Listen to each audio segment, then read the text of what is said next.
Okay, so once you have your letters cut out, you're now ready to build the sides of them. And you're going to be using this 3-inch strip of cardboard. And I have two buckets over there, and they're labeled.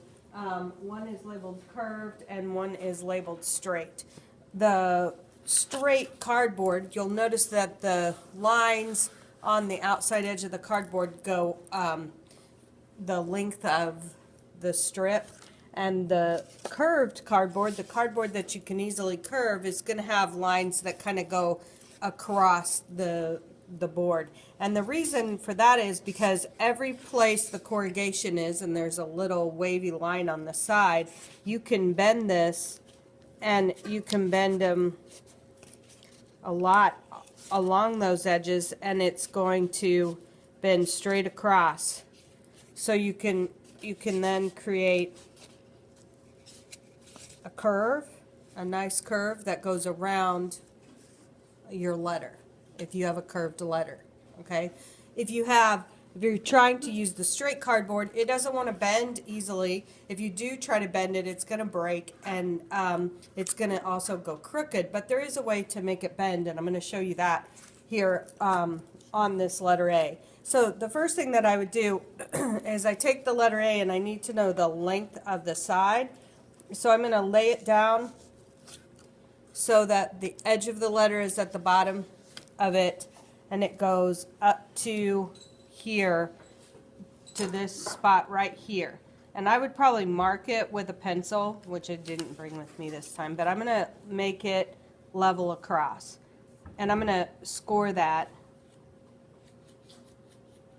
Not cut clear through, but just score it. You can cut through the first layer of paper, but now it's going to bend exactly on that line.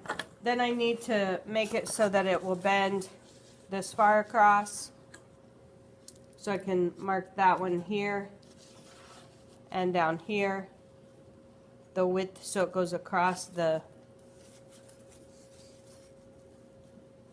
top of the A. I'm going to score that. So now I have that bend.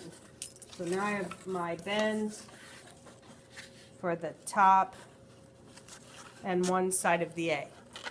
And I can keep doing that until I get all the way around, or until I run out of cardboard to make the different bends that I need. You need to hang on to the knife and the mat cutter even when you think that you're completely finished, because you are still going to have to cut off cardboard a little bit.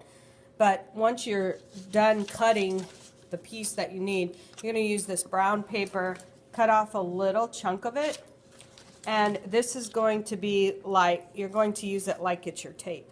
I would fold it in half. I'm going to use glue, and if you remember, when you use your glue, you don't want to put too much. More is not better.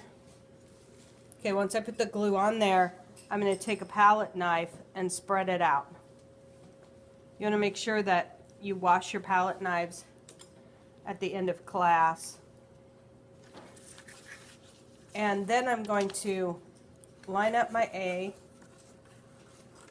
on top of the board, and I can put the piece of tape or my glued paper on the edge.